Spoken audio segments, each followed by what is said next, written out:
తన అమ్మమ్మ ఇంట్లో ఉన్న అమ్మని ఆకలేస్తుందమ్మా తొందరగా రా అని పిలిచి కన్న తల్లినే కడతేర్చిన కొడుకు ఉదాంతం. ఒక అమ్మ తన బిడ్డను నవమాసాలు మోసి కంటికి రెప్పలా కాపాడుతుంది. వాడు సమాజంలో గొప్పవాడు కావాలని కలలు కంటుంది. కానీ అదే కొడుకు తన పాలిట యముడిగా మారతాడని ఆ తల్లి ఊహించుకోలేదు. కేవలం బుద్ధి మాటలు చెప్పిందనే ఒకే ఒక కారణంతో కన్నతల్లి గొంతు కోసిన ఒక 16 ఏళ్ల మైనర్ బాలుడి కిరాతక గాథే ఇది.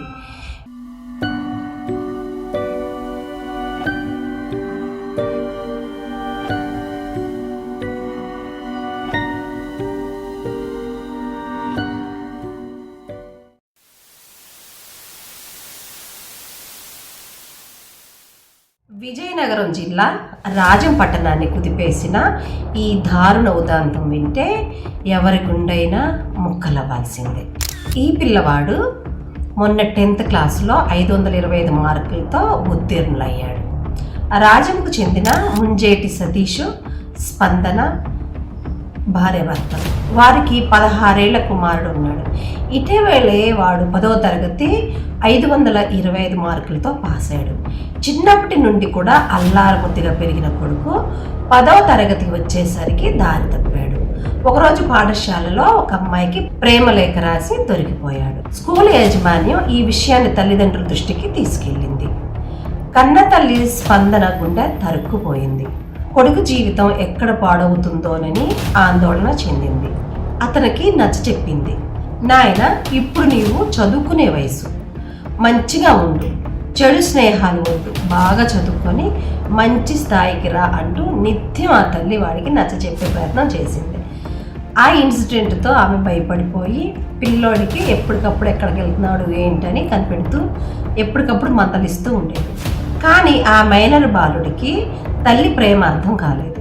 పైగా నన్ను అందరి ముందు తిడుతుంది, నా స్వేచ్ఛను హరిస్తుంది అని తల్లిపై తీవ్రమైన కోపం బాగా పెంచుకున్నాడు. ఎలాగైనా ఆమెను వదిలించుకోవాలని మనసులోనే విషం నింపుకున్నాడు. ఈ క్రమంలో ఆ పిల్లవాడు ఎప్పుడు కూడా క్రికెట్ గ్రౌండ్కి వెళ్ళేవాడు. అక్కడ ఒక స్నేహితుడు పరిచయం అయ్యాడు. ఆ స్నేహితుడు 4 సబ్జెక్టులో ఇంటర్మీడియట్ ఫెయిల్ అయ్యాడు అనమాట. దీనివల్ల వాళ్ళ నాన్న కోపగించుకోవటం, అలాగే వాళ్ళ నాన్న వేరే పెళ్లి చేసుకోవటం కూడా అతనికి మానసికంగా కుంగదీశాయి. ఈ 4 సబ్జెక్ట్స్ రాయమని కూడా చెప్పడం జరిగింది. కానీ అతను ఇంటికి వెళ్లకుండా జులాయిగా తిరుగుతూ రాత్రులు కూడా ఆ గ్రౌండ్లోనే పడుకుంటూ ఉండేవాడు. అతనికి ఈ స్పందన కొడుకు పరిచయం అవ్వడం వల్ల ఇతని యొక్క బాధను కూడా షేర్ చేయడం జరిగింది. అయితే ఆ స్నేహితుడికి ఎప్పటి నుంచో సినిమా ప్రభావమేమో కానీ ముంబైకి వెళ్ళి పెద్ద డాన్లో ఎదగాలి, కోట్లు సంపాదించాలనే పిచ్చి ఆలోచనలు ఉండేవి. అయితే ఈ బాలుడు తల్లిపై కక్షతో ఉన్న ఈ కొడుకు ముంబై డాన్ అవ్వాలనుకునే ఆ స్నేహితుడు ఇద్దరూ ఒకటయ్యారన్నమాట. వారి ఆలోచనలు కూడా కలిశాయి. మనం ముంబై వెళ్ళిపోదాం, కానీ అక్కడికి వెళ్ళడానికి డబ్బులు కావాలి కదా, మా అమ్మను అడ్డు తొలగించుకుంటే ఇంట్లో ఉన్న సొమ్ము మనదే అవుతుంది అంటూ ఆ కన్న కొడుకు తన స్నేహితుడితో కలిసి తల్లి హత్యకు కుట్ర పన్నాడు. మే 4వ తేదీన స్పందన పక్క వీధిలోనే ఉన్న తన పుట్టింటికి అంటే అమ్మగారింటికి వెళ్ళింది. ఇంట్లో భర్త కూడా లేని సమయం చూసి కొడుకు తన స్నేహితుడికి ఫోన్ చేసి పిలిపించాడు. స్నేహితుడు పక్కా ప్లాన్తో తన వెంట ఒక పదునైన కత్తిని దాచుకొని వాళ్ళ ఇంటికి వచ్చాడనమాట. ముందుగా ఇద్దరు కలిసి ఇంట్లోని బీరువా పగలగొట్టారు. అందులో ఉన్న 9.5 తులాల బంగారం, అలాగే 5,000 నగలు తీసుకొని ఒక బ్యాగులో సర్దుకున్నారు. ఇక మిగిలింది తల్లిని అంతమొందించడం. దానికోసం ఆ కొడుకు ఒక నీచమైన నాటకం ఆడాడు. నేరుగా తన అమ్మమ్మకు ఫోన్ చేశాడు. చాలా అమాయకంగా నటిస్తూ, అమ్మమ్మ నాకు విపరీతంగా ఆకలిస్తుంది, అమ్మను త్వరగా ఇంటికి రమ్మని చెప్పు అన్నాడు. కన్న కూతురు సుఖంగా ఉండాలని కోరుకునే ఆ అమ్మమ్మ మనవడి మాటలు నమ్మి, పాపం బాబు ఆకలితో ఉన్నాడంట, త్వరగా వెళ్ళు అని స్పందనను పంపించింది. కొడుకు ఆకలి తీర్చడం కోసం ఆ తల్లి పరుగున ఇంటికి బయలుదేరింది. కానీ అక్కడ ఆకలితో ఉన్నది తన కొడుకు కాదు, రక్తం కోసం వేసి చూస్తున్న 2 మృగాలు అని ఆమెకు తెలియదు. ఇక్కడ స్పందన ఎప్పుడు కూడా బయటికి వెళ్ళొచ్చిన తర్వాత కాళ్ళు కడుక్కోకుండా ఉండదన్నమాట.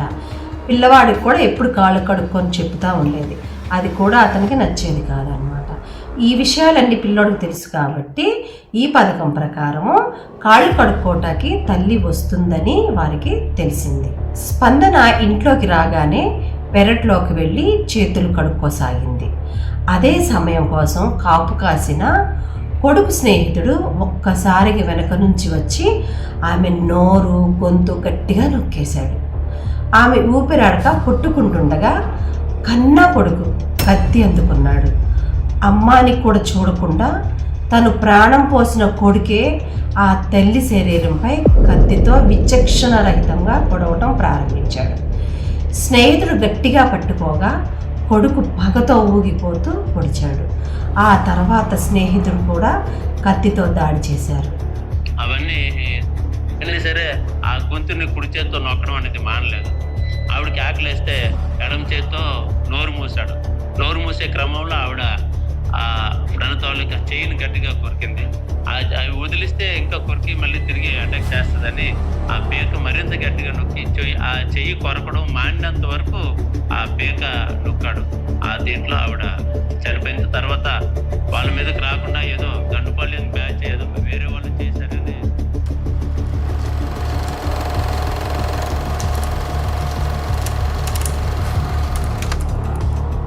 ఆ ఇల్లు మొత్తము రక్తసిక్తమైంది. స్పందన శరీరంపై దాదాపు 16 కత్తిపోట్లు ఉన్నట్లు సమాచారం. తల్లడిల్లిపోతూ ఆ తల్లి అక్కడికక్కడే ప్రాణాలు విడిచింది. హత్య చేసిన తర్వాత ఏమాత్రం పశ్చాత్తాపం లేకుండా ఇద్దరు మైనర్లు చాలా చాకచక్యంగా సాక్ష్యాలను తుడిచివేయడానికి ప్రయత్నించారు. స్పందన మృతదేహాన్ని ఒక చీరలో గట్టిగా చుట్టేశారు. చీకటి పడ్డాక ఎవరికి అనుమానం రాకుండా సమీపంలో ఉన్న ఒక కోనేరులో పడేసి అక్కడ నుంచి పారారయ్యారు. మరుసటి రోజు స్పందన ఎంతకి కనిపించకపోవడం, అటు కొడుకు కూడా మాయమవడంతో కుటుంబ సభ్యులకు తీవ్రమైన అనుమానం వచ్చింది. వెళ్ళే క్రమంలోనే అబ్బాయి 12 గంట ఈ టైంలో ఇంట్లో నుంచి బయటికి వెళ్ళిపోతున్నట్టు అక్కడ బయట కనిపించినట్టు చిన్నపిల్లడు ఒక 7-8 ఏళ్ళ అబ్బాయి చెప్పడం జరిగింది. ఎప్పుడైతే మాకు కొంత అబ్బాయి ఇంట్లో నుంచి వెళ్ళిపోయాడు అని ఎప్పుడైతే డౌట్ వచ్చిందో అక్కడి నుంచి ఇంకా వాళ్ళ దగ్గర ఉన్న మొబైల్ని ట్రాక్ చేసుకుంటారు. తర్వాత వాళ్ళు ఎక్కడికి వెళ్ళారు ఏంటి అని చెప్పేసి వాడి ఫ్రెండ్స్ ఎవరు, లోకల్లో వాడు ఎవరితో మాట్లాడతారు. చుట్టుపక్కల వెతకగా కోనేరులో స్పందన శవం కుళ్ళిన స్థితిలో తేలింది. దీనితో కుటుంబ సభ్యులు పోలీసులకు ఫిర్యాదు చేశారు. పోలీసులు కేసు నమోదు చేసి ప్రత్యేక బృందాలుగా ఏర్పడి దర్యాప్తు ప్రారంభించారు. కొడుకు ఫోన్ లొకేషన్ ఆధారంగా గాలింపు చేపట్టారు.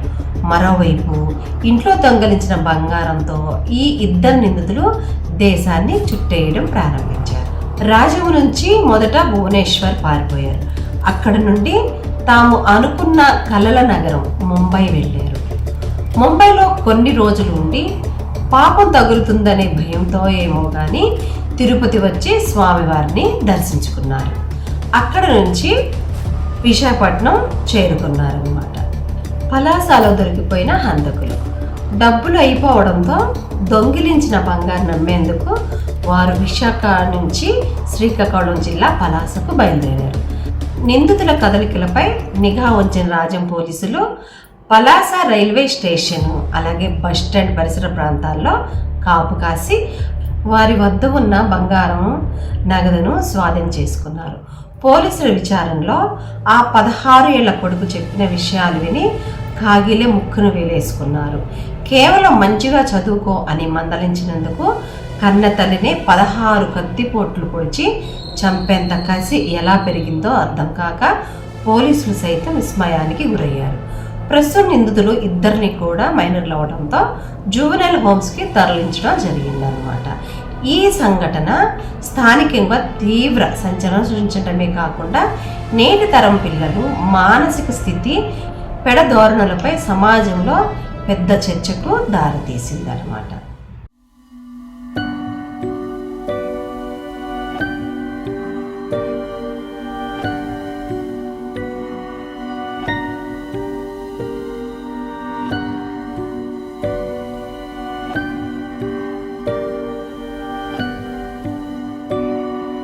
మరి ఈ తరం పిల్లలు వారి యొక్క పరిస్థితులు ఏంటి, పిల్లలు ఈ జనరేషన్లో తల్లిదండ్రుల యొక్క బాధ్యత ఏంటి అనేది, అలాగే ఆ పిల్లలు ఎందుకు అలా తయారవటానికి కారణము మొబైల్సా లేకపోతే ఇప్పుడున్న పరిస్థితుల ఏమి విషయం అనేది మీరు ఈ కామెంట్ రూపంలో ఈ ఉదాంతం మీద తెలియజేయండి.